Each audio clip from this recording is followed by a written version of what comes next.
you make the comment that it's enforceable, and obviously people are going to be curious about that.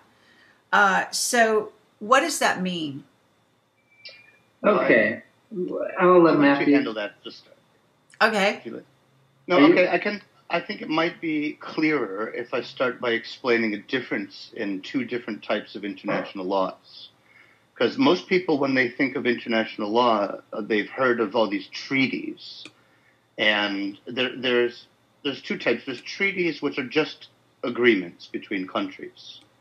And everybody's heard of, the treaties have these lists of which countries have acceded to the treaty and accepted it or not, or accepted it with reservations. And so sometimes when you say, oh, there's a treaty or there's a UN convention, people say, okay, but which countries signed up for it? Well, it turns out there's a second kind of international law, which is when the UN General Assembly of countries has a majority vote, more than a two-thirds vote, and they enact a convention.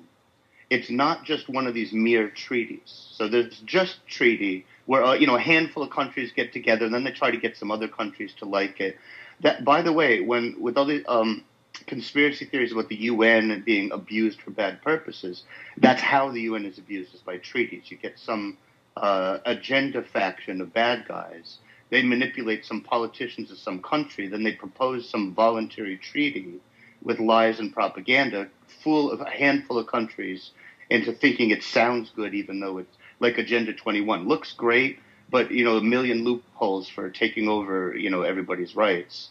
It's not the UN doing these things. The UN itself isn't marching around doing these things. You get a corrupt country by deception, fooling a few other countries to voluntarily sign this treaty, and then people can take it or leave it. So it's easy to defeat those things. Now, when the General Assembly as a whole, that's all the nations of the world, about 192 or 193 member countries, almost all the countries in the world, get together and more than two-thirds of them vote on a convention, that is not optional.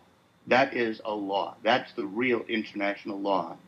And under the UN Charter and its regulations, that is binding on every country that is a member of the United Nations. Now, if some countries, like a violating country, don't like it, if they don't agree, oh, we don't like human rights, we don't want to respect human rights. Okay.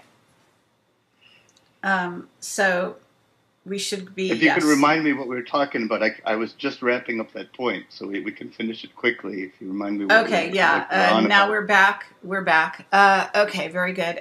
So here we go.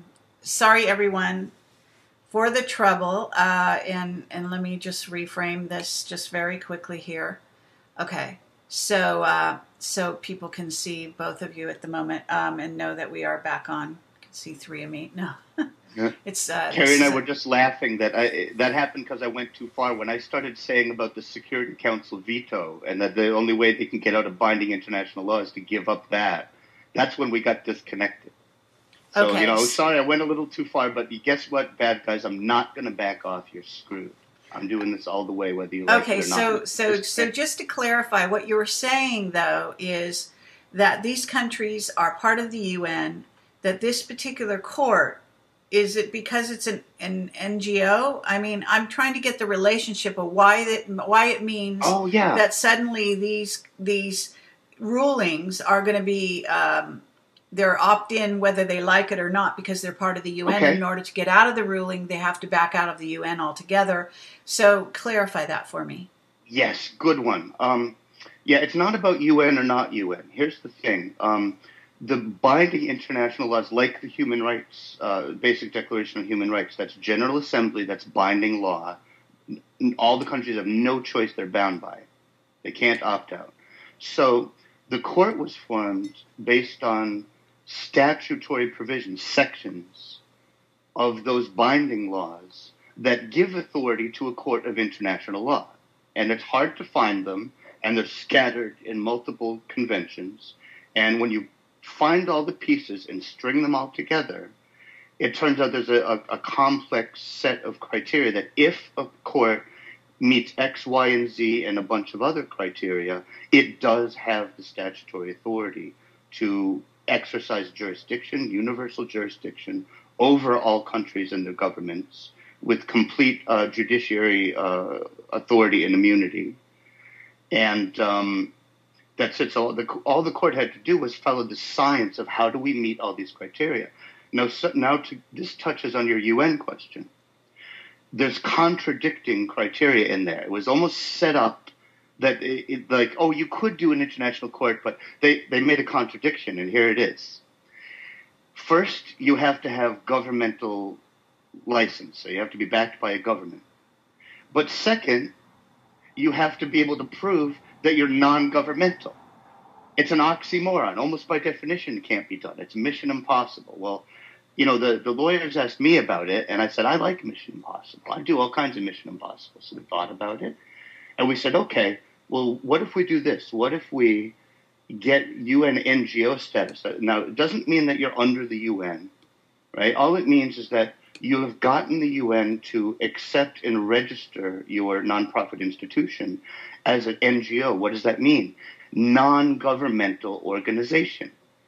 So by getting it registered and accepted by the UN as non-governmental, we met the part that, yes, it's not governmental, but the Egyptian government, the Ministry of Justice and some other ministries, gave it governmental license to be a court of law. Now, the independence here is important.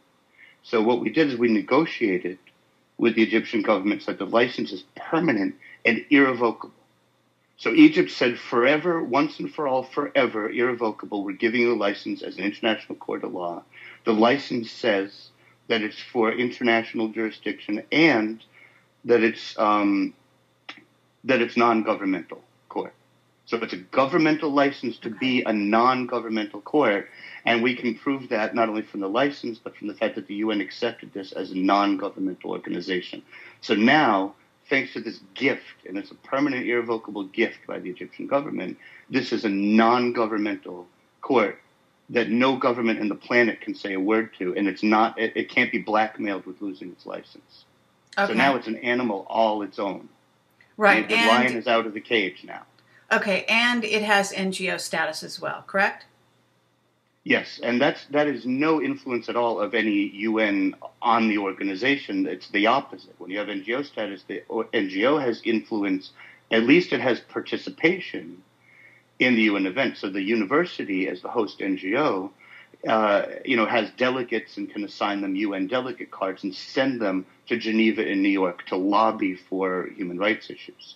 And so they're going to have the judges of the court holding those delegate cards going into Geneva in New York to wake up the other countries sitting around the General Assembly saying, how would you like to assert your national sovereignty and assert your human rights?